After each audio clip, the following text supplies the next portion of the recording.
ಬದುಕಿನ ಸಂಧ್ಯಾ ಸಮಯ ಅನುಭವ ಜ್ಞಾನಾಮೃತ ಹಿರಿತನದ ವಾಯೋಮಾನ ಬಾಳಿನ ನೆನಪಿನ ಕಥನ ಕಷ್ಟ ಸುಖ ನೋವು ನಲಿವು ವಿದ್ಯೆ ಬುದ್ಧಿ ಕಲಾತ್ಮಕ ಆರೋಗ್ಯವೇ ಬದುಕಿನ ಬೆಳಕು ತಂತ್ರ ಸ್ವತಂತ್ರ ವಿಜ್ಞಾನದಿ ತಿಳುಕೋ ಹಿರಿಯರಿಗಾಗಿ ಹಿರಿಯರಿಗೋಸ್ಕರ ಅನುಭವ ಕಾರ್ಯಕ್ರಮ ಅನುಭವ ಕಾರ್ಯಕ್ರಮ.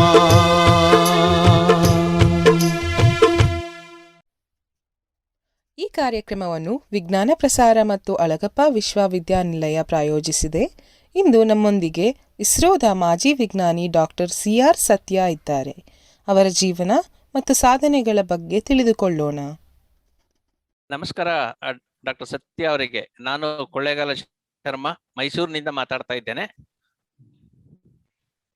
ನಮಸ್ಕಾರ ಶರ್ಮಾ ಅವರೇ, ಬಹಳ ಸಂತೋಷ ಆಗುತ್ತೆ ನಿಮ್ಮ ಜೊತೆ ಮಾತಾಡ್ತಾ ಇರೋದು. ಮೊದಲನೇದಾಗಿ ನನಗೆ ಒಂದು ಕುತೂಹಲದ ವಿಷಯ ಏನಂತಂದ್ರೆ, ನನಗ್ ಗೊತ್ತಿರೋ ಹಾಗೆ ನೀವು ಮೊದಲಿಗೆ ಬೆಂಗಳೂರಿನಲ್ಲಿ ಇಂಜಿನಿಯರಿಂಗ್ ಮುಗಿಸಿ ಬಾಂಬೆನಲ್ಲಿ ಡಿಪಾರ್ಟ್ಮೆಂಟ್ ಆಫ್ ಅಟಾಮಿಕ್ ಎನರ್ಜಿ ಅಥವಾ ಬಾರ್ಕ್ ಅನ್ನೋ ಸಂಸ್ಥೆಯನ್ನು ಸೇರೋದಕ್ಕೆ ಹೋಗಿದ್ರೆ. ಅದು ಕೂಡ ಆಗ ಹೊಸ ಸಂಸ್ಥೆ, ಹೊಸ ವಿಜ್ಞಾನ, ಹೊಸ ತಂತ್ರಜ್ಞಾನ ಮತ್ತೊಂದು. ಅದು ಕೂಡ ಒಂದು ಪ್ರತಿಷ್ಠಿತ ಸಂಸ್ಥೆ ಅಂತ ಆಗಿತ್ತು. ಆದ್ರೆ ಅದನ್ನ ಬಿಟ್ಟು ನೀವು ಆಗ ಇನ್ನೂ ಅಸ್ತಿತ್ವದಲ್ಲಿ ಅಥವಾ ಆಗಷ್ಟೇ ಹೊಸದಾಗಿ ಬಂದಿದ್ದ ಇನ್ನೊಂದು ಸಂಸ್ಥೆಗೆ ನೀವು ಸೇರ್ಕೊಂಡ್ರಿ, ಇಸ್ರೋಗೆ. ಇದು ಆಕಸ್ಮಿಕವ ಅಥವಾ ನೀವು ಮುಂಚೆನೆ ತೀರ್ಮಾನ ಮಾಡ್ಕೊಂಡಿದ್ರಾ? ಯಾವ ರೀತಿ ಇತ್ತು ಅಂತ ಅನ್ನೋದು ಸ್ವಲ್ಪ ಕುತೂಹಲಕರವಾದ ವಿಷಯ. ಅದನ್ನ ಒಂದ್ ಸ್ವಲ್ಪ ನೀವು ಹೇಳ್ತೀರಿ ಅಂತ ಅನ್ಕೊಳ್ತೇನೆ. ಹೌದು, ಇದು ಮುಂಚೆನೆ ನಾನು ತೀರ್ಮಾನ ಮಾಡ್ಕೊಂಡಿದ್ದ ವಿಷಯ. ನನ್ಗೆ ಯಾಕೋ ಸ್ವಲ್ಪ ಚಕ್ರೀಯವಾಗಿ ಇಂಜಿನಿಯರಿಂಗ್ ಕೆಲಸ ಮಾಡೋದು ಯಾವುದು ಬೇಡ ಅನ್ನಿಸ್ತಾ ಇತ್ತು. ಅಂದ್ರೆ ಒಂದು ಫ್ಯಾಕ್ಟ್ರಿಲೋ ಎಲ್ಲಾದ್ರೂ ಹೋಗಿ ಮಾಡಿದ ಕೆಲಸನೇ ಮಾಡೋದು, ಹೊಸ ತಂತ್ರಜ್ಞಾನದ ಕ್ಷೇತ್ರದಲ್ಲಿ ಇರಬೇಕು ಅನ್ನೋ ಒಂದು ಅಭಿಲಾಷೆ ನನಗೆ ಇಂಜಿನಿಯರಿಂಗ್ ಓದ್ತಿದ್ದಾಗೆ ಇತ್ತು. ಹಾಗಾಗಿ ನಾನು BARC ನಾನು ಪೋಸ್ಟ್ ಗ್ರಾಜುಯೇಟ್ ಟ್ರೈನಿಂಗ್ ಅಂತ ಹೋದಾಗ ಅದೂ ನೀವು ಹೇಳಿದಾಗ ಹೊಸ. ನೀವು ತುಂಬಾಗೆ ಹೋಗಿ ತುಂಬಾದಲ್ಲಿ ಸೇರಿದಾಗ ಬಹುಶಃ ಆಗಿನ ಪರಿಸ್ಥಿತಿ ಈಗ ಇಸ್ರೋ ಇರುವಷ್ಟು ಒಳ್ಳೆಯ ಪರಿಸ್ಥಿತಿ ಇರಲಿಲ್ಲ ಅಂತ ಅನ್ಕೊಳ್ತೀನಿ. ಎರಡು ವಿಷಯದಲ್ಲಿ ಆಗ ಬಹುಶಃ ನಾವು ಇನ್ನೂ ತುಂಬಾ ಸಾಧನೆಗಳನ್ನ ಕಾಣಬೇಕಾಗಿತ್ತು. ಮೊದಲನೇದಾಗಿ ನಮ್ಮಲ್ಲಿ ತಂತ್ರಜ್ಞಾನ ಬೆಳಿಬೇಕಾಗಿತ್ತು. ಎರಡನೇದಾಗಿ ಸವಲತ್ತುಗಳು ಕೂಡ, ಅಂದ್ರೆ ಸೌಲಭ್ಯಗಳು ಕೂಡ ಬಹಳಷ್ಟು ಕಡಿಮೆ ಇದ್ವು. ಅಂತ ಸಂದರ್ಭದಲ್ಲಿ ಸಾಧಾರಣವಾಗಿ ಯಾವುದೇ ಒಬ್ಬ ಯುವಕನಿಗೆ ಸ್ವಲ್ಪ ಮಟ್ಟಿಗೆ ನಿರಾಶೆ ಆಗತ್ತೆ, ನಮಗೆ ಮಾಡ್ಬೇಕಾದಂಥದ್ದು ಮಾಡೋದಕ್ಕೆ ಆಗ್ಲಿಲ್ಲ ಅಂತ ಅಂದ್ಬಿಟ್ಟು. ನಿಮ್ಮ ಅನುಭವ ಹೇಗಿತ್ತು? ನಿಜವಾಗ್ಲೂ ಹೇಳ್ಬೇಕು ಅಂತಂದ್ರೆ, ನಾನು ಅಲ್ಲಿಗೆ ಹೋಗಿದ್ದು ಆಕಸ್ಮಿಕ ಅಂತ ಹೇಳಿದ್ನಲ್ಲ, ಒಂದು ದಿನವಾದ್ರೂ ನಮ್ಗೆ ಅಲ್ಲಿ ಪರಿಸ್ಥಿತಿ ಚೆನ್ನಾಗಿಲ್ಲ ಅನ್ನೋ ಒಂದು ಭಾವನೆನೇ ಬರಲಿಲ್ಲ. ಆದ್ರೂ ಕಷ್ಟಪಟ್ಟು ಕೆಲಸ ಮಾಡ್ಬೇಕಾಗಿತ್ತು. ಯಾಕೆಂದ್ರೆ ಅಲ್ಲಿ ಮೂಲ ವ್ಯವಸ್ಥೆಗಳು ಯಾವುದೂ ಇರಲಿಲ್ಲ. ತುಂಬಾ ಅನ್ನೋದು ನಿಮಗೆ ತಿಳಿದ ಹಾಗೆ ಒಂದು ಕೇವಲ ಒಂದು ಚಿಕ್ಕ ಬೆಸ್ತರ ಹಳ್ಳಿ ಆಗಿತ್ತು. ಅದು ವೈಜ್ಞಾನಿಕವಾಗಿ ಆ ಜಾಗ ಚೆನ್ನಾಗಿದೆ ಅಂತ ಡಾಕ್ಟರ್ ವಿಕ್ರಮ್ ಸಾರಾಭಾಯಿ ಅವರು ಅಲ್ಲಿ ಈ ರಾಕೆಟ್ ಉಡಾವಣಾ ಕೇಂದ್ರವನ್ನು ಸ್ಥಾಪಿಸಿದ್ರು. ನಾವು ಅಲ್ಲಿ ಹೋದಾಗ ಇನ್ನೂ ಆಗತಾನೆ 3 ವರ್ಷವಾಗಿತ್ತು ಪ್ರಥಮ ಉಡಾವಣೆ ಆಗಿ. ಪ್ರಥಮ ಉಡಾವಣೆ ಭಾರತ ದೇಶದಿಂದ ಆಗಿದ್ದು 1963ರಲ್ಲಿ ಸೆಪ್ಟೆಂಬರ್ 21. ನಾನು ಹೋಗಿ ಸೇರಿದ್ದು 1965 ಆಗಸ್ಟ್ರಲ್ಲಿ. ಅಲ್ಲಿ ಆವಾಗ ಅದೊಂದು ಬೆಸ್ತ್ರಹಳ್ಳಿನ ನಮ್ಮ ಇಸ್ರೋ ಸಂಸ್ಥೆ ತಗೊಂಡಾದ್ಮೇಲೆ ಅವರನ್ನೆಲ್ಲ ಬೇರೆ ಪರ್ಯಾಯ ರೀತಿಯಲ್ಲಿ ಅವ್ರನ್ನೆಲ್ಲ ಬೇರೆ ಮನೆಗಳನ್ನು ಕೊಟ್ಟು ಆ ಜಾಗದಿಂದ ಹೊರಗೆ ಅವರನ್ನ ಕಳಿಸಿದ್ರು. ಆದ್ರೆ ಅವ್ರಿಗೆ ಬಿಟ್ಟು ಹೋಗಿದ್ದ ಕೆಲವು ಮನೆಗಳು, ಚಿಕ್ಕ ಚಿಕ್ಕ ಮನೆಗಳು, ಚರ್ಚು ಮತ್ತೆ ಚರ್ಚ್ನ ಪಕ್ಕದಲ್ಲಿದ್ದ ಬಿಷಪ್ಸ್ ಹೌಸ್, ಈ ಥರದನ್ನ ನಾವು ನಮ್ಮ ವರ್ಕ್ಶಾಪ್ ಕಾರ್ಯಾಗಾರಗಳಾಗಿ ಮಾಡಿಸ್ಕೊಂಡು ಆಮೇಲೆ ಕೊನೆಗೆ ಕೆಲವು ಕಡೆ ಭಾಗಗಳಲ್ಲಿ ನಾವು ಬೇಕಾದ ಕೆಲವು ಮೂಲ ವ್ಯವಸ್ಥೆಗಳನ್ನು ಮಾಡಿದ್ವಿ. ಅಂದ್ರೆ ರಾಡಾರ್, ಕಂಪ್ಯೂಟರ್ ಜಾಗ ಇತ್ಯಾದಿಗಳಿಗೆ ನಮ್ಗೆ ಮಾಡ್ಕೋಬೇಕಾಯ್ತು. ನಮ್ಮ ತಿರುವನಂತಪುರ ಅಷ್ಟಾಗಿ ಕೈಗಾರಿಕಾ ಕ್ಷೇತ್ರದಲ್ಲಿ ಮುಂದುವರೆದಿರಲಿಲ್ಲ. ಈಗಲೂ ಅದು ಅಷ್ಟು ಮುಂದುವರೆದ ಜಾಗ ಅಲ್ಲ. ಹಾಗಾಗಿ ನಮ್ಗೆ ಹೊರಗಡೆನೂ ಸಹಾಯ ಸಿಗ್ತಿರ್ಲಿಲ್ಲ, ಒಳಗಡೆನೂ ಸಹಾಯ ಸಿಗ್ತಿರ್ಲಿಲ್ಲ. ಊಟ ಮಾಡೋದಕ್ಕೆ ಕ್ಯಾಂಟೀನ್ ಅನ್ನೋದಿರ್ಲಿಲ್ಲ. ನಮ್ಮ ರಾಕೆಟ್ ಯಾವತ್ತೂ ಒಂದು ದೊಡ್ಡ ಸ್ಫೋಟಕ ವಸ್ತು ಆದ್ರಿಂದ ನಮ್ಮ ಬಿಲ್ಡಿಂಗ್ಸ್ ಸಹಿತ 1 ಕಿಲೋಮೀಟರ್ 2 ಕಿಲೋಮೀಟರ್ ದೂರದಲ್ಲಿ ಹಾಕಿದ್ವಿ. ಅದಾಗಿ ನಾವು ಒಂದು ಜಾಗದಿಂದ ಇನ್ನೊಂದು ಜಾಗಕ್ಕೆ ಹೋಗಬೇಕು ಅಂದರೆ ಭಾಳ ಕಷ್ಟ ಆಗೋದು. ಯಾವ ರೀತಿ ಕಾರ್ ಆಗಲಿ ಜೀಪ್ ಆಗಲಿ, ಒಂದೇ ಒಂದು ಜೀಪ್ ಇತ್ತು ಪೂರ ಆರ್ಗನೈಸೇಷನ್ಗೆ ಅಂತ. ಒಂದು 8-10 ಸೈಕಲ್ಗಳು ಇಟ್ಟಿದ್ರು, ಆ ಸೈಕಲ್ಗಳು ತೊಗೊಂಡು ಓಡಾಡಬೇಕಾಗಿತ್ತು. ಕ್ಯಾಂಟೀನ್ ಅಂತ ಇರಲಿಲ್ಲ, ಊಟ ಇರಲಿಲ್ಲ. 15 ಕಿಲೋಮೀಟ್ರ್ ಅಲ್ಲಿಂದ ತಿರುವನಂತಪುರಕ್ಕೆ ರಾತ್ರಿ ತನಕ ಕೆಲಸ ಮಾಡಿ ವಾಪಸ್ ಹೋಗಿ ವಾಪಸ್ ಬರೋದು, ಇವೆಲ್ಲ ಭಾಳ ಕಷ್ಟದ ಕೆಲಸಗಳಾಯ್ತು. ಆದರೆ ನಾನು ಏನು ಹೇಳ್ತೀನಿ ಅಂದರೆ, ನಮಗೆ ನಮ್ಮ ಧ್ಯೇಯ ಬಹಳ ಬಹಳ ಚೆನ್ನಾಗಿದ್ದು, ನಾವು ಈ ಯೋಜನೆಗಳ ಮುಂದೆ ಮಾಡಬೇಕು ಅನ್ನೋದ್ರ ಬಗ್ಗೆ ನಮಗೆ ಡಾಕ್ಟರ್ ಸಾರಾಭಾಯಿ ಅವರು ಬಹಳ ಚೆನ್ನಾಗಿ ಹೇಳಿದರು. ಅದು ನಮ್ಗೆ ಯಾವತ್ತೂ ಸ್ಫೂರ್ತಿದಾಯಕವಾಗಿ ಕಾಣಿಸ್ತಾ ಇತ್ತು.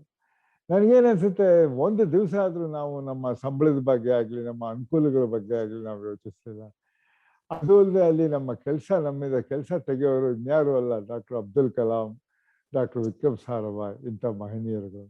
ಅಬ್ದುಲ್ ಕಲಾಂ ಕೆಳಗಡೆ ಕೆಲಸ ಮಾಡೋದು ಅಂದರೆ ದಿನಕ್ಕೆ 10-12 ಗಂಟೆ ಕಾಲ ಕೆಲಸ ಮಾಡೋದು ಅಂತ ಅರ್ಥ. ಆವಾಗ ನಾವೆಲ್ಲ ಬ್ರಹ್ಮಚಾರಿಗಳಾಗಿದ್ವಿ. ನಾವು ತಿರುವನಂತಪುರ ಸಿಟಿಗಾಗಿ ಹೋಗಿ ಏನು ಮಾಡೋದು ಇಲ್ಲ, ಹೋಗಿ ಮಲ್ಕೊಳ್ಳೋದು, ವಾಪಸ್ ಬೆಳಗ್ಗೆ ಬರೋದು, ಈ ರೀತಿ. ಆದರೆ ಕೆಲಸ ಅನ್ನೋದು ನಮ್ಮನ್ನ ಅಲ್ಲಿ ಬಹಳ ಚೆನ್ನಾಗಿ ಸ್ಫೂರ್ತಿದಾಯಕವಾಗಿ ನಮ್ಗೆ ಹೇಳಿದಿತ್ತು. ಆ ಕೆಲಸನೂ ಹಾಗೆ ಇತ್ತು. ನಾ ಹೇಳಿದಾಗ ಇದು ಹೊಸ ರೀತಿಯ ತಂತ್ರಜ್ಞಾನ ಆಗಿತ್ತು, ನಾವು ಕಲಿಯೋದು ಬಹಳ ಇತ್ತು. ಈಗ ಒಂದು ವೇಳೆ ಇದೇ CR ಸತ್ಯ ಅವರು ಮತ್ತೆ ಯುವಕರಾಗಿ ಒಂದು ಕ್ಷೇತ್ರವನ್ನ ದಲ್ಲಿ ಸೇರ್ಕೊಳ್ಬೇಕು ಅಂತಂದ್ರೆ ನೀವು ಯಾವ ಕ್ಷೇತ್ರವನ್ನ ಆಯ್ಕೊಳ್ತೀರಿ ವಿಜ್ಞಾನದಲ್ಲಿ? ನೋಡಿ, ಆವಾಗ ನಾನು ಹೇಳಿದಾಗೆ ರಾಕೆಟ್ ತಂತ್ರಜ್ಞಾನ ಅಥವಾ ಬಾಹ್ಯಾಕಾಶ ತಂತ್ರಜ್ಞಾನ ಅನ್ನೋದು ನನಗೆ ಬಹಳ ಇಷ್ಟವಾಗಿತ್ತು. ಆದರೆ ಅವತ್ತಿನಿಂದ ಇವತ್ತಿನವರೆಗೆ ತಂತ್ರಜ್ಞಾನದಲ್ಲಿ ಬಹುಮುಖಗಳು ಹೊರಬಂದಿವೆ, ನಾನಾ ಬಗೆಯ ತಂತ್ರಜ್ಞಾನಗಳು ಹೊರಬಂದಿವೆ. ರಾಕೆಟ್ ಅಥವಾ ಬಾಹ್ಯಾಕಾಶ ತಂತ್ರಜ್ಞಾನವು ಬೇರೆ ಬೇರೆ ರೀತಿಯಲ್ಲಿ ಬದಲಾಯಿಸಿದೆ. ಬಹುಶಃ ನಾನು ಇತ್ತೀಚೆಗೆ ರೋಬೋಟಿಕ್ಸ್ ಮೇಲೆ ನನಗೆ ಭಾಳ ಇಂಟ್ರೆಸ್ಟ್ ಹತ್ತಿದೆ. ಆರ್ಟಿಫಿಷಿಯಲ್ ಇಂಟೆಲಿಜೆನ್ಸ್ ಹಾಗೂ ರೋಬೋಟಿಕ್, ಬಹುಶಃ ನಮ್ಮ ಮುಂದಿನ ಪೀಳಿಗೆಯವರೆಲ್ಲ ಅವರೇ ರೋಬೋಟ್ಗಳಾಗಿರಬಹುದು ಅಥವಾ ರೋಬೋಟ್ಗಳನ್ನು ಬಹಳವಾಗಿ ಉಪಯೋಗಿಸ್ಬೋದು. ನನಗೆ ಯಾಕೋ ಆ ಒಂದು ದಿಕ್ಕಿನಲ್ಲಿ ಈಗ ಸ್ವಲ್ಪ ಆಸಕ್ತಿ ಜಾಸ್ತಿ ಆಗ್ತಾ ಇದೆ. ಆದರೆ ಅದಕ್ಕೆ ತಕ್ಕ ಓದು ಬರಹನೂ ಮಾಡಬೇಕು. ಆದರೆ ಇಂಟ್ರೆಸ್ಟ್ ಇದೆ ಆ ಜಾಗದಲ್ಲಿ. ಈಗ ನಾನು ಇತ್ತೀಚೆಗೆ ಓದೋದು ಬರೆಯೋದ್ರಲ್ಲಿ ಅದ್ರ ಬಗ್ಗೆ ಸ್ವಲ್ಪ ಕೇಳ್ತಾ ಇದ್ದೀನಿ, ಓದ್ತಾ ಇದ್ದೀನಿ. ನಮಸ್ಕಾರ, ನಾನು ಲಕ್ಷ್ಮೀ ನಂದಕುಮಾರ್ ಮಾತಾಡುತ್ತಿದ್ದೇನೆ. ಲಕ್ಷ್ಮಮ್ಮ, ನಿಮ್ಮಂತ ಒಂದು ಪ್ರತಿಭಾಶಾಲಿ ಅಂತ ಒಂದು ದೊಡ್ಡ ವ್ಯಕ್ತಿಯನ್ನ ನನಗೆ ಇವತ್ತು ಸಂದರ್ಶಿಸಲು ಬಂದಿರುವ ಅವಕಾಶ ನನ್ನ ಸುಯೋಗ ಅಂತ ಹೇಳ್ತೇನೆ. ಬಹಳ ದೊಡ್ಡ ಮಾತಾಡ್ತಿದ್ದೀರಾ, ಆಗ್ಲಿ. ನಿಮಗೆ ವಿವಿಧ ವಿದ್ಯೆಗಳಲ್ಲಿ ಪಾಂಡಿತ್ಯವಿದೆ, ವಿಜ್ಞಾನ ಒಂದೇ ಅಲ್ಲ. ನೀವು ಕರ್ನಾಟಕ ಶಾಸ್ತ್ರೀಯ ಸಂಗೀತದ ಬಗ್ಗೆ ಪುಸ್ತಕಗಳನ್ನು ಬರೆದಿರುವಿರಿ. ಏಕಾದಶಿ ಉಪವಾಸ ನಿಮ್ಮ ತುಂಬಾ ಬಹಳ ಪ್ರಖ್ಯಾತವಾದ ಒಂದು ಮಕ್ಕಳಿಗೆ ಬರೆದಂತಹ ಒಂದು ಇದು ಪೋಯಮ್. ಹಾಗೆ ಜೊತೆ ಸೇರಿ ಕೆಲಸ ಮಾಡಿರ್ತೀರಾ, ಮಕ್ಕಳ ಜೊತೆ ಎಲ್ಲ ಯಾವಾಗ್ಲೂ ನೀವು ಕೆಲಸ ಮಾಡ್ತಾ ಇರ್ತೀರಾ, ಅವರಿಗೆಲ್ಲ ಹೇಳ್ಕೊಡ್ತೀರಾ ಏನೇನ್ ಮಾಡ್ಬೇಕು ಅಂತ. ಸೊ ಇದೆಲ್ಲ ನಿಮ್ಮ ಕುಶಲತೆಗೆ ಹೇಗೆ ಸಹಾಯ ಮಾಡುತ್ತದೆ? ಯಾವಾಗ್ಲೂ ನೀವು ಬೇರೆ ಎಲ್ಲ ಒಂದು ಕಲಾ ಇದ್ರಲ್ಲೆಲ್ಲ ಇರ್ತೀರಾ, ಹಾಗೆ ಹೇಗೆ ಕುಶಲತೆಗೆ ನಿಮಗೆ ಸಹಾಯ ಮಾಡುತ್ತದೆ? ಕೆಲವು ವಿಷಯಗಳನ್ನ ನಾನು ತಿದ್ದಬೇಕಾಗುತ್ತೆ. ನಾನು ಕರ್ನಾಟಕ ಸಂಗೀತದ ಪುಸ್ತಕ ಏನು ಬರ್ದಿಲ್ದಿದ್ರು ಒಂದೆರಡು ಕವನಗಳು ಬರ್ದೆ ಅಷ್ಟೇ. ಆದ್ರೆ ನನಗೇನೋ ಒಂದು, ನಾನು ಕಾಲೇಜ್ನಲ್ಲಿ ಓದ್ತಾ ಇದ್ದ ಸಮಯದಿಂದ ನನ್ನ ಅಭಿಲಾಷೆಗಳು ತುಂಬಾ ಇದ್ವು, ಆಸಕ್ತಿ ಕ್ಷೇತ್ರಗಳು ತುಂಬಾ ಇದ್ವು. ನಿಜ ಹೇಳಬೇಕು ಅಂದ್ರೆ ಇದರಿಂದ ನಮ್ಮ ತಂದೆಯವರು ನನ್ನ ಬೈದು, ನೀನು ಯಾವತ್ತೂ ಯಾವ ಡಿಗ್ರಿನೂ ಪಡೆಯೋದಿಲ್ಲ, ಅದು ಇದು ಅಂತ ಕೆಲಸಗಳು ಮಾಡ್ತಾ ಇದೆಯಾ ಹೊರತು ನೀವು ಓದ್ತಾ ಇಲ್ಲ ಸರಿಯಾಗಿ ಅನ್ನೋರು. ನನಗಾಗ್ಲೇ ಒಂದು ಸ್ವಲ್ಪ ಈ ನಾಟಕಗಳಲ್ಲಿ, ಸಂಗೀತದಲ್ಲಿ ಮತ್ತೆ ಈ ಸೈಂಟಿಫಿಕ್ ಸಬ್ಜೆಕ್ಟ್ಸ್ನ ಇನ್ನೊಬ್ರಿಗೆ ತಿಳಿಸೋದ್ರ ಬಗ್ಗೆ ಈ ಥರದಲ್ಲಿ ನನಗೆ ಬಹಳವಾಗಿ ಇಂಟ್ರೆಸ್ಟ್ ಇತ್ತು. ಅದಕ್ಕೆ ನಾನು ಏನು ಮಾಡಿದೆ, ನನ್ನ ವೃತ್ತಿಪರ ಕೆಲಸ ಒಂದು ಅದು ಇಲ್ಲೇ ಬೇಕಲ್ವಾ, ಸಂಬಳ ತಗೊಂಡು ನಾವು ಬದುಕಬೇಕಲ್ವ, ಅದು ಅಲ್ಲದೇನೆ ನಾನು ಕೆಲವು ಕ್ಷೇತ್ರಗಳಲ್ಲಿ ಕೈ ಹಾಕಿದೆ. ಉದಾಹರಣೆಗೆ ನಾನು ತಿರುವನಂತಪುರದಲ್ಲಿ 25 ವರ್ಷ ಇಸ್ರೋ ಕೆಲಸ ಮಾಡ್ತಾ ಇರುವಾಗ ಅಲ್ಲಿರುವ ಬಹಳ ಪ್ರಸಿದ್ಧವಾದ ಅನಂತಶಯನ ದೇವಸ್ಥಾನ ಇದೆಯಲ್ಲ, ಆ ದೇವಸ್ಥಾನದಲ್ಲಿ ಕಟ್ಟಿರೋ ಕಲ್ಲುಗಳ ಮೇಲೆ ನಾನು ಸಂಶೋಧನೆ ನಡೆಸಿ ಅದ್ರ ಮೇಲೆ ಪುಸ್ತಕಗಳನ್ನು ಬರೆದೆ. ಅಲ್ಲಿ ನಮ್ಮ ಕರ್ನಾಟಕ ಅಸೋಸಿಯೇಷನ್ ಅನ್ನು ನಾನು ಕಟ್ಟಿದ್ರಲ್ಲಿ ಒಬ್ಬ. ಅಲ್ಲಿ ಅನೇಕ ರೀತಿಯ ಆಡಿಯೋ ವಿಜುವಲ್ ಶೋಸು ಇದು ಅವೆಲ್ಲ ಬರೆದೆ. ಅಲ್ಲಿರೋ ತಿರುವನಂತಪುರದಲ್ಲಿ ಇದ್ದಿದ್ದು ಆಕಾಶವಾಣಿಲಿ ಮತ್ತು ದೂರದರ್ಶನ ಕೇಂದ್ರದಲ್ಲೂ ಪಾಲ್ಗೊಂಡಿದ್ದೆ ಕೆಲವು ಕಾರ್ಯಕ್ರಮಗಳಲ್ಲಿ. ಆಮೇಲೆ ನಾನು ಬೆಂಗಳೂರಿಗೆ ಬಂದಮೇಲೆ ನನಗೆ ಇನ್ನಷ್ಟು ಆಸಕ್ತಿ ಹೆಚ್ಚಾಯಿತು, ಪರಿಸರ ಪ್ರಜ್ಞೆ ಜಾಸ್ತಿ ಆಯಿತು. ಹಾಗಾಗಿ ನಮ್ಮ ಮನೆ ಹತ್ರ ಇರುವ ಹೆಬ್ಬಾಳ್ ಕೆರೆಯ ಪುನರುತ್ಥಾನ ಕಾರ್ಯಕ್ರಮದಲ್ಲಿ ನಾನು ಪ್ರಮುಖ ಪಾತ್ರ ವಹಿಸಿದೆ. ಮತ್ತು ನನಗೆ ಇನ್ನೊಂದು ಹವ್ಯಾಸ ಏನಂದ್ರೆ ಮನೆಯಲ್ಲಿ ಈ ತ್ಯಾಜ್ಯ ವಸ್ತುಗಳಿಂದ ಮಾಡೆಲ್ಸ್ಗಳು ಮಾಡೋದು, ಸೈನ್ಸ್ ಟೆಕ್ನಾಲಜಿ ಮಾಡೆಲ್ಸ್ಗಳು ಮಾಡೋದು. ಅವುಗಳನ್ನು ಮಾಡಿ ನಮ್ಮ ಸುತ್ತಮುತ್ತಲು ಇರುವ ಸುಮಾರು 11 ಸ್ಕೂಲ್ನಲ್ಲಿದ್ದ ವಿದ್ಯಾರ್ಥಿಗಳಿಗೆ ಮತ್ತು ಶಿಕ್ಷಕರಿಗೆ, ಅವರು 10 ಮತ್ತು 9, 10 ಸ್ಟ್ಯಾಂಡರ್ಡ್ ಲೆವೆಲ್ನಲ್ಲಿದ್ದವರು, ಅವ್ರಿಗೆ ಈ ಮಾಡೆಲ್ಸ್ಗಳನ್ನ ನಾನು ಪ್ರಾತ್ಯಕ್ಷತೆ ಮಾಡಿ ಅದ್ರ ಬಗ್ಗೆ ಹಿನ್ನೆಲೆ, ವಿಜ್ಞಾನ ಅಥವಾ ತಂತ್ರಜ್ಞಾನದ ಹಿನ್ನೆಲೆನ ಹೇಳ್ಕೊಟ್ಟು ಅದರಿಂದನೂ ನಾನು ಸ್ವಲ್ಪ ಸಂತೋಷ ಪಟ್ಕೊಂಡಿದ್ದೀನಿ. ಸಂಗೀತ ನನಗೆ ಸ್ವಲ್ಪ ಸುಗಮ ಸಂಗೀತ ಅನ್ನೋ ಇಷ್ಟ ಇದೆ. ಪುಸ್ತಕ ಬರೆಯೋ ಟೈಮ್ನಲ್ಲಿ ನನಗೆ ಹೀಗೆ ಹವ್ಯಾಸಗಳು ಬೇಕಾದಷ್ಟು ಬಂದು ಈಗಲೂ ನಾನು ಮರ್ತಿಲ್ಲ ಹವ್ಯಾಸಗಳನ್ನ. ನನಗೂ ಈಗ 79 ವರ್ಷ ಆಗಿದೆ, ಆದರೂ ಮನೇಲಿ ಇದೆಲ್ಲ ಮಾಡ್ತಾ ಇದ್ದೀನಿ. ಎಲ್ಲಕ್ಕಿಂತ ಹೆಚ್ಚಾಗಿ ನನಗೆ ಬರೆಯೋ ಅಭ್ಯಾಸ ಆಗಿದೆ. ನಾನು ನಿವೃತ್ತಿ ಪಡೆದ ಕಳೆದ 10 ವರ್ಷದಲ್ಲಿ ಸುಮಾರು ಒಂದು 11 ಪುಸ್ತಕಗಳನ್ನು ಬರೆದಿದ್ದೀನಿ, ಪ್ರಕಟಣೆ ಆಗಿವೆ. ಅದಲ್ಲದೆ ಈಗಲೂ ನಾನು ವೈಜ್ಞಾನಿಕ ತಾಂತ್ರಿಕ ಬರಹಗಳನ್ನು ಬರಿತಾ ಇದ್ದೀನಿ, ಅದನ್ನು ಅಲ್ಲಿ ಇಲ್ಲಿ ಪ್ರಕಟಣೆ ಆಗ್ತಾ ಇದೆ. ಹೀಗೆ ಒಂದು 5-6 ಕಡೆ ನನ್ನ ಗಮನ ಹೋಗುತ್ತೆ. ಆವಾಗ ನನ್ನ ಕೈಲಾದಷ್ಟು ಅದು ಮಾಡಿ ಸಂತೋಷ ಪಟ್ಕೊಳ್ತೀನಿ. ಒಟ್ಟಿನಲ್ಲಿ ಸುಮ್ಮನೆ ಇರೋದಕ್ಕೆ ನನ್ನ ಕೈಲಿ ಆಗಲ್ಲ. ನಿಮ್ಮ ವ್ಯಕ್ತಿತ್ವ ಅಂತಹದ್ದು. ನಿಮ್ಮ ಕೆಲಸದ ಒತ್ತಡವೋ ಅಥವಾ ಬೇರೆ ಏನಾದ್ರೂ ಕಾರಣದಿಂದ ನಿಮ್ಮ ಮನಸ್ಥಿತಿ ಸರಿ ಇಲ್ದಿದ್ರೆ ಮತ್ತೆ ನಿಮ್ಮ ಮನಸ್ಥಿತಿ ಸರಿಪಡಿಸಿಕೊಳ್ಳಲು ಏನು ಮಾಡುತ್ತೀರಿ ನೀವು? ನನಗೆ ಅಂತ ಒತ್ತಡಗಳೇನೋ ಇದ್ವು, ಆದ್ರೆ ಅದನ್ನು ಸರಿಪಡಿಸ್ಕೊಳ್ದೇ ಇರೋ ಅಷ್ಟು ಕಠಿಣವಾದ ಒತ್ತಡಗಳಾಗಿರ್ಲಿಲ್ಲ. ನೀವೇ ಅರ್ಥ ಮಾಡ್ಕೊಳ್ಳಿ, ನಾವು ಯಾವ ಕೆಲಸದಲ್ಲಿದ್ರೂ ಒತ್ತಡ ಬಂದೇ ಬರುತ್ತೆ. ನಾನಿದು ವೈಯಕ್ತಿಕ ಕಾರಣಕ್ಕೆ ಬರೋಕ್ಕೆ ಹೇಳ್ತಾ ಇಲ್ಲ. ನಮ್ಮ ತಾಂತ್ರಿಕ ಕ್ಷೇತ್ರದಾಗಲಿ ಯಾವುದೇ ಕ್ಷೇತ್ರದಾಗಲಿ ನಾನಾ ರೀತಿಯ ಒತ್ತಡಗಳು ಬರುತ್ತೆ. ಅದರಲ್ಲೂ ಖಾಸಗಿ ಕ್ಷೇತ್ರದಲ್ಲಿ ಮಾಡಿದಾಗ, ನಾನು ಇಸ್ರೋ ಬಿಟ್ಟು ನಂತರ ನಾನು ಟಾಟಾ ಉದ್ಯಮಕ್ಕೆ ಸೇರಿದ್ನಲ್ಲ, ಒತ್ತಡಗಳು ಸುಮಾರಾಗೇ ಇದ್ದವು. ಆದರೆ ಇಲ್ಲಿ ನಾವು ವೃತ್ತಿಪರವಾಗಿ ನೋಡ್ಬೇಕೆ ಹೊರತು ವ್ಯಕ್ತಿತ್ವ ಮುಂದಿಟ್ಕೊಂಡು ನೋಡಬಾರ್ದು. ಅದರಿಂದ ಯಾರ ಮೇಲೂ ನಾವು ಕೋಪ ಮಾಡ್ಕೋಬಾರ್ದು, ಅವರಿಂದನೂ ನಾವು ಕೋಪ ಬರ್ಸ್ಕೋಬಾರ್ದು. ಅದು ಹೀಗೆ ಆಗಿದೆ, ಅಂತ ಸನ್ನಿವೇಶಗಳು ಅನೇಕವಾಗಿವೆ. ಆದರೆ ಹೇಳ್ಕೊಳ್ಳೋಂಥ ಒತ್ತಡಗಳೇನಲ್ಲ ಅವು. ನೀವೆಲ್ಲಾನು ಎದುರಿಸ್ಬಿಡ್ತೀರಾ? ಮಾಡ್ಲೇಬೇಕಲ್ಲ, ಎದುರಿಸ್ತೀರಾ? ಮಾಡ್ಲೇಬೇಕು. ಬಹಳ ಸಂತೋಷ. ನಮಸ್ಕಾರ. ನಮಸ್ಕಾರಮ್ಮ. ಸತ್ಯ ಸಾಹೇಬ್ರಿಗೆ ನಮಸ್ಕಾರ. ನಾನು ಎಸ್ ಚಂದ್ರಶೇಖರ್ ಅಂತ, ಫಾರೆಸ್ಟ್ ಆಫೀಸರ್ ಆಗಿ 38 ವರ್ಷ ಸರ್ವಿಸ್ ಮಾಡಿ ಈಗ ನಿವೃತ್ತಿ ಹೊಂದಿದ್ದೀನಿ ಸರ್. ಬಹಳ ಸಂತೋಷ ಆಗಿದೆ ಇವತ್ತು.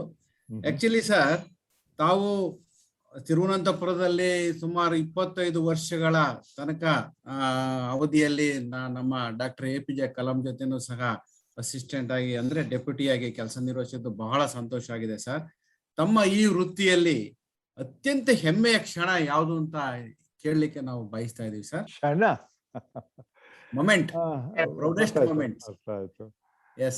ಅದು ಒಂದು ಕ್ಷಣವನ್ನ ನಾನು ಯಾವತ್ತು ನೆನ್ಸ್ಕೋಬೇಕು ಅಂದ್ರೆ, ಅಬ್ದುಲ್ ಕಲಾಂ ಅವರ ಜೊತೆಗೆ ಕೆಲಸ ಮಾಡೋದೇ ಒಂದು ಆಕಸ್ಮಿಕವಾಯ್ತು. ನಾನು ಮೊದಲೇ ಹೇಳಿದಾಗೆ BARC ಬೊಂಬಾಯಿನಿಂದ ನಾನು ತಿರುವನಂತಪುರಕ್ಕೆ ಬಂದು ಮಾರನೇ ದಿವಸ ನಾನು ನನ್ನ ಕೆಲಸಕ್ಕೆ ರಿಪೋರ್ಟ್ ಮಾಡ್ಕೋಬೇಕು ಅಂತ ಹೋದಾಗ, ಅಲ್ಲಿ ತುಂಬಾ ರಾಕೆಟ್ ಉಡಾವಣೆಯ ಡೈರೆಕ್ಟರ್ ಅವರು ಕನ್ನಡದವ್ರೆ, HGS ಮೂರ್ತಿ ಅನ್ನೋರು ಕೂತಿದ್ರು. ಅವ್ರಗಡೆ ಬಲ್ಗಡೆ ಪಕ್ಕದಲ್ಲಿ ಒಬ್ರು ಕೂತಿದ್ರು, ಎಡಗಡೆ ಪಕ್ಕದಲ್ಲಿ ಇನ್ನೊಬ್ರು ಕೂತಿದ್ರು. ನಾನು ನನ್ನ ಸಹೋದ್ಯೋಗಿ ಜೊತೆ ಇಬ್ರು ನಾವು ಡೈರೆಕ್ಟರ್ ಮುಂದೆ ಹೋಗಿ ಕೂತ್ಕೊಂಡು, ಸರ್ ಈ ತರ ಬೊಂಬಾಯಿಂದ ಬಂದಿದ್ದೀವಿ ಅಂತ ಹೇಳಿದಾಗ, ಡೈರೆಕ್ಟರ್ ಬಲ್ಗಡೆ ಎಡಗಡೆ ಇಬ್ರು ಕೂತಿದ್ದ ಅವರ ಅಧಿಕಾರಿಗಳಿಗೆ, ನೋಡಿ ಇವರಿಬ್ರು ಬಂದಿದ್ದಾರೆ, ಇವರಿಬ್ರನ್ನ ನೀವು ಆಯ್ಕೆ ಮಾಡ್ಕೊಳ್ಳಿ ಅಂತ ಅಂದ್ರು. ಅವರ ಬಲಗಡೆ ಇದ್ದವರು ನನ್ನ ಸಹೋದ್ಯೋಗಿಯನ್ನು ತಕ್ಷಣ ಆಯ್ಕೆ ಮಾಡ್ಕೊಂಡ್ಬಿಟ್ರು. ಆಮೇಲೆ ನಮ್ಮ ಡೈರೆಕ್ಟರ್ ಎಡಗಡೆ ತಿರುಗ್ಬಿಟ್ಟು ಇನ್ನೊಬ್ರು ಇದ್ರಲ್ಲ, ಅವ್ರನ್ನ ನೀವು ಆಯ್ಕೆ ಮಾಡ್ಕೊಳ್ಳಿ ಅಂದ್ರು. ಅವರು ನನ್ಗೆ ಆಯ್ಕೆ ಮಾಡ್ಕೊಳ್ಳಿಲ್ಲ, ಏನಿದೆ ಬಂದಿದ್ದ ಇಬ್ರಲ್ಲಿ ಒಬ್ಬರಾಗ್ಲೇ ಆಯ್ತು, ಇವಾಗ ಉಳಿದವ್ರು ಇನ್ನೊಬ್ರೆ. ಸತ್ಯ, ನನ್ನ ಹೆಸರು ಅಬ್ದುಲ್ ಕಲಾಂ ಅಂತ, ನನ್ನ Right. ರಾಕೆಟ್ ಡಿವಿಷನ್ಗೆ ನೀವು ಬಂದು ಸೇರ್ಕೊಳ್ಳಿ ಅಂತ ಎದ್ದು ಹಸ್ತ ಲಾಘವ ಕೊಟ್ರು. Fine, ಅದು sir. ನೋಡಿ ಆ ಕ್ಷಣ ಇದೆಯಲ್ಲ, ಅದು ನನಗೆ ಜೀವನದಲ್ಲಿ ಒಂದು ನಿಜವಾದ ತಿರುವು ಕೊಡ್ತು. ಅವರು ನಿಧನರಾಗೋವರೆಗೂ ಅವ್ರ ಜೊತೆ ನನ್ನ ಬಾಂಧವ್ಯ ಹಾಗೆ ಬೆಳೆದಿದ್ದು ನಾನಾ ರೀತಿಯಲ್ಲಿ. ಇದನ್ನ ನಾನು ಮರೆಯೋಕ್ಕಾಗೋದಿಲ್ಲ. Super sir. ಯಾಕೆಂದ್ರೆ ವೃತ್ತಿಪರವಾಗಿ ನಮ್ಗೆ ಒಂಥರ ಮಾರ್ಗದರ್ಶನ ನೀಡೋರು ಚೆನ್ನಾಗಿರ್ಬೇಕು. ಅದು ನಮ್ಮ ಅದೃಷ್ಟ. ಬರೀ ಅಬ್ದುಲ್ ಕಲಾಂ ಮಾತ್ರ ಅಲ್ಲ, ನನಗೆ ಆ ಅದೃಷ್ಟದಿಂದಾಗಿ ಡಾಕ್ಟರ್ ವಿಕ್ರಮ್ ಸಾರಾಭಾಯ್ ಅವರಿದ್ರು, ನಂತರ ಇಸ್ರೋ ಅಧ್ಯಕ್ಷರಾದ ಪ್ರೊಫೆಸರ್ ಸತೀಶ್ ಧಾವನ್ ಅವರಿದ್ರು. ಇಂಥವ್ರ ಇದ್ದ ಜಾಗದಲ್ಲಿ ನಮ್ಮಂತ ಚಿಕ್ಕವರು ಕೆಲಸ ಮಾಡಿ ಮೇಲ್ ಬರೋದು ಅನ್ನೋದು ಬಹಳ ಅದೃಷ್ಟ ಅಂತಾನೆ ಹೇಳ್ಬೇಕು. ನಾನು ಇವತ್ತಿಗೂ ನಾನು ಇದನ್ನ ನೆನ್ಸ್ಕೊತೀನಿ. ಸರ್, ತಾವು ಸುಮಾರು ಪದವಿಗಳನ್ನ, ಭಾರತರತ್ನ ಇವೆಲ್ಲ ಪಡ್ಕೊಂಡ್ರು ಸಹ ತಾವು ನಾನು ಇನ್ನೂ ಸಣ್ಣವರು ಅಂತ ಹೇಳೋದಕ್ಕೆ ನಮಗೆ ಬಹಳ ನಿಜಕ್ಕೂ ಧನ್ಯ sir. My next point is, sir, you know that man cannot retire his experiences, he must use it actively, sir. So how do you keep yourself occupied in this post retirement, sir? ತಮ್ಮ ನಿವೃತ್ತಿ ಜೀವನದಲ್ಲಿ ಯಾವ ರೀತಿ ತಾವು ಇದನ್ನ ಮುಂದುವರಿಸಬೇಕು ಅಂತ ತಾವು ಹಾಕೊಂಡಿದ್ದೀರಾ ಸರ್? ನಿಮಗೆ ನಿಜ ಹೇಳ್ಬೇಕು ಅಂದ್ರೆ, ಪ್ಲೀಸ್ ಸರ್, ಇದ್ರಲ್ಲಿ ಏನು ಎಕ್ಸಾಗರೇಷನ್ ಅನ್ನೋದಿಲ್ಲ. ಅತಿಶಯ ನನಗೆ ನಾನು ರಿಟೈರ್ ಆಗಿದ್ದೀನಿ ಅನ್ನೋ ಫೀಲಿಂಗ್ ಇನ್ನೂ ಬಂದಿಲ್ಲ ಸರ್. ಸರ್, ಕಳೆದ 1-2 ವರ್ಷದಲ್ಲಿ ಕೊರೋನಾ ಗಲಾಟೆಗಾಗಿ ನನ್ನ ಅನೇಕ ಚಟುವಟಿಕೆಗಳು ಸ್ಥಗಿತವಾಗಿವೆ. ಆದ್ರೆ ನೋಡಿ, ನಾನು ಮುಂಚೆನೆ ನಮ್ಮ ಲೇಡಿ ಹೇಳಿದಾಗೆ ರಿಟೈರ್ ಆದ್ಮೇಲೂ ನಾನು ಸ್ವಲ್ಪ ಕನ್ಸಲ್ಟೆನ್ಸಿ ಕೊಡ್ತಾ ಇದ್ದೆ. ಹಾಗೂ ನನ್ನನ್ನ ಇಸ್ರೋ ಮತ್ತು ಇತರ ಸಂಸ್ಥೆಗಳು ಇದು ವೈಜ್ಞಾನಿಕ ಮತ್ತು ತಾಂತ್ರಿಕ ಲೆಕ್ಚರ್ಗಳಿಗೆ ಕರೆಯೋರು. ಆಮೇಲೆ ನಾನು ಈಗ್ಲೂ ಪ್ರತಿ ತಿಂಗಳಾದ್ರೂ ಒಂದಾದ್ರೂ ವೈಜ್ಞಾನಿಕ ಅಥವಾ ತಾಂತ್ರಿಕ ಲೇಖನಗಳನ್ನ ಪಬ್ಲಿಷ್ ಮಾಡ್ತಾ ಇದ್ದೀನಿ. ಅದಲ್ಲದೆ ನಾನು ಒಬ್ಬ ಹಾಸ್ಯ ಸಾಹಿತಿ ಅಂತ ಹೇಳ್ಕೋಬಹುದು. ಕಳೆದ 30 ವರ್ಷಗಳಿಂದ ಅಪರಂಜಿ ಎಂಬ ಕನ್ನಡ ಸಾಹಿತ್ಯ ಪತ್ರಿಕೆಯಲ್ಲಿ ನಾನು ಬರೀತಾ ಇದ್ದೀನಿ ಪ್ರತಿ ತಿಂಗಳು. ಈ ಹಾಸ್ಯ ಸಾಹಿತ್ಯ ನಾನು ಶುರು ಮಾಡ್ಕೊಂಡಿದ್ದು ಅದಕ್ಕೂ ಮುಂಚೆ ಇದ್ದ ಕೊರವಂಜಿ ಅನ್ನೋ ಒಂದು ಬಾಗಿಲು ತಮಗೆ ಗೊತ್ತಿರ್ಬೇಕು. ಆ ಪತ್ರಿಕೆಯಲ್ಲಿ ನಾನು ಏಕಾದಶಿ ಉಪವಾಸ ಅಂತ, ಸುಬ್ಬಮ್ಮನ ಉಪವಾಸ ಅಂತ 17 ವರ್ಷದ ಹುಡುಗ ಆಗಿದ್ದಾಗ ಬರೆದಿದ್ದೆ ಅದು.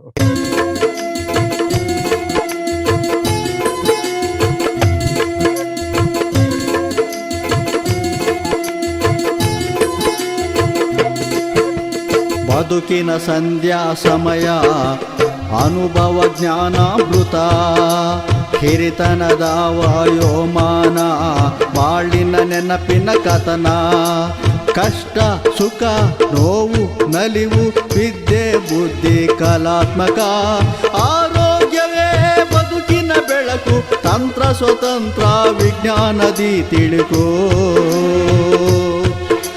ಹಿರಿಯರಿಗಾಗಿ ಹಿರಿಯರಿಗೋಸ್ಕರ ಅನುಭವ ಕಾರ್ಯಕ್ರಮ, ಅನುಭವ